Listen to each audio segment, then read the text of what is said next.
You live in comfort. A flick of a switch light floods the room. A twist of the tap, hot water flows. A flick of your thumb, fire roars to life. And you believe it will always be that way. But history remembers differently. There were times when one lost ember meant death, when a single extinguished flame buried families beneath ice, when cold crept in and never left. No electricity, no gas, no second chances, only fire. You either kept it alive or you died. Today we've forgotten. We trust lighters, we trust matches, we trust systems. But one day, those systems will fail. A storm, a blackout, a collapse. And when that happens, fire won't be comfort. It will be survival, the line between life and death.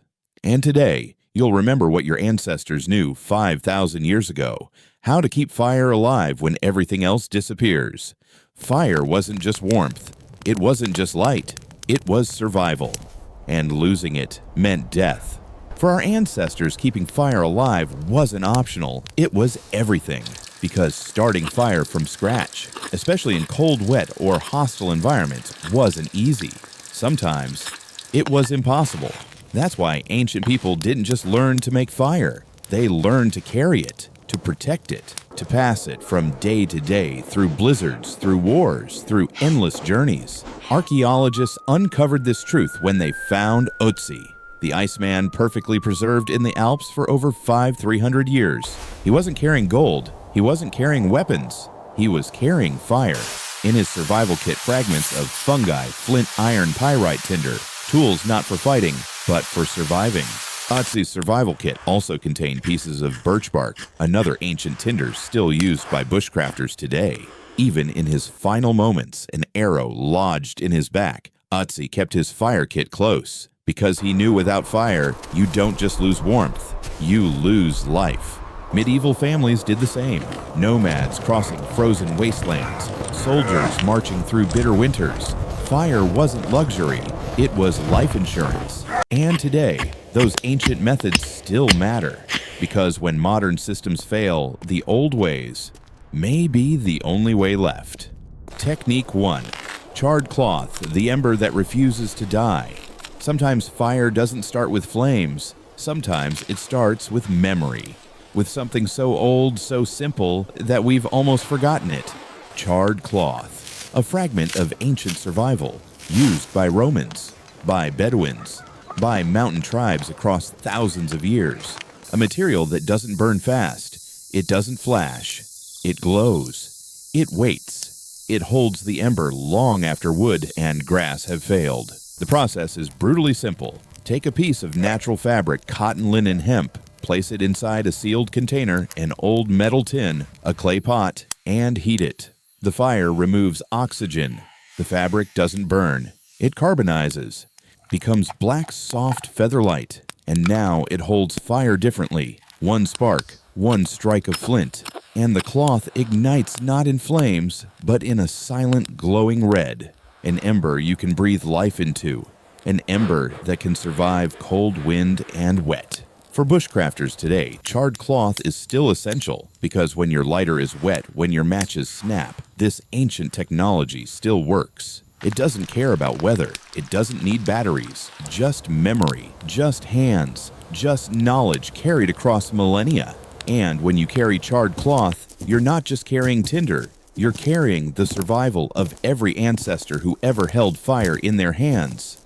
Technique 2. Fatwood embers, fire trapped in resin. Sometimes fire hides inside trees, waiting, patient, locked beneath bark and time. Fatwood, the heart of ancient survival, used by Vikings, by mountain men, by bushcrafters across continents.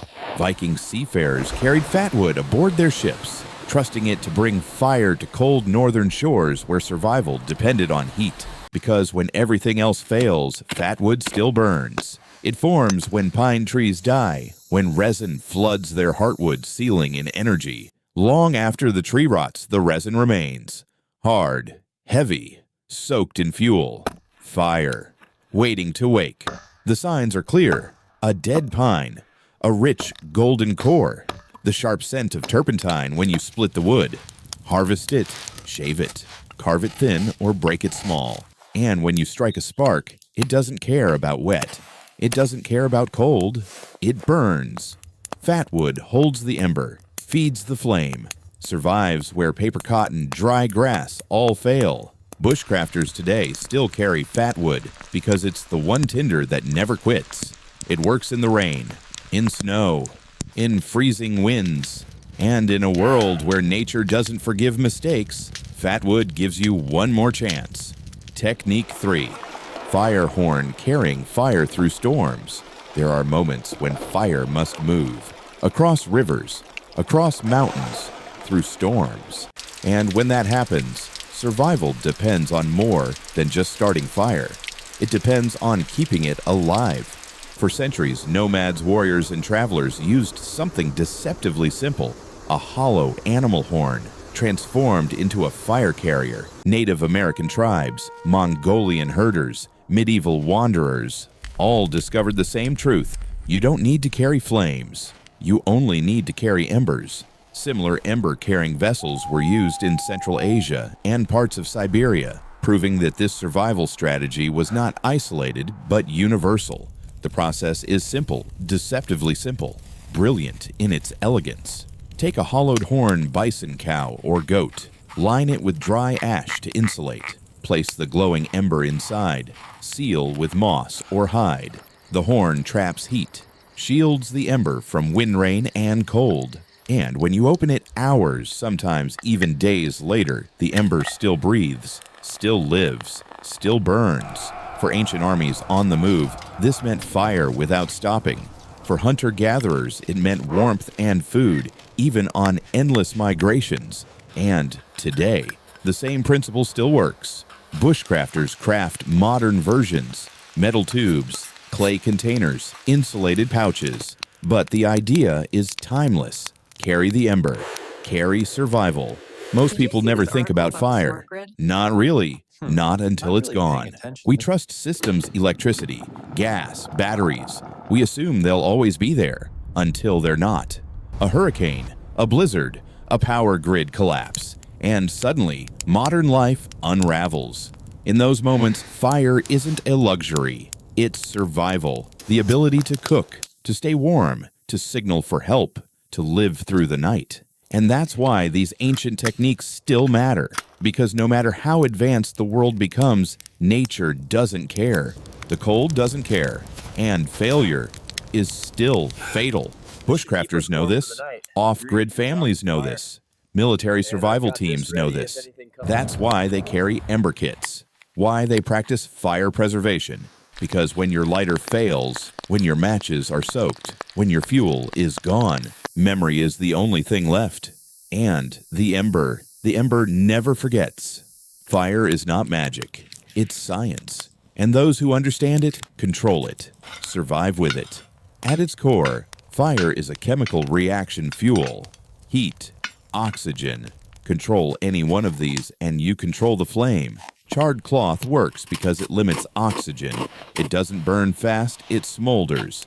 Fatwood burns even when wet because resin contains volatile oils, fuel trapped in wood. And the fire horn preserves embers by regulating airflow, just enough oxygen to stay alive, not enough to burn out. It's about balance. Too much air and the ember dies fast. Too little and it suffocates. This is not ancient superstition. It's physics. It's chemistry. It's survival. And when you understand how fire breathes, how it feeds, you don't just light a flame. You carry memory. You carry life. Fire has always been more than heat. It has always been memory. Survival passed from hand to hand, generation to generation. Our ancestors didn't survive because they were stronger. They survived because they remembered, because they carried knowledge, not in books, but in their bones. Today we live in comfort, but comfort fades. Systems fail. And when that happens, it won't be money that saves you. It won't be strength. It will be memory. So ask yourself, if the lights go out tonight, would you know how to keep the ember alive? Learn these skills. Practice before you need them. And pass them on because survival spreads through memory, not luck.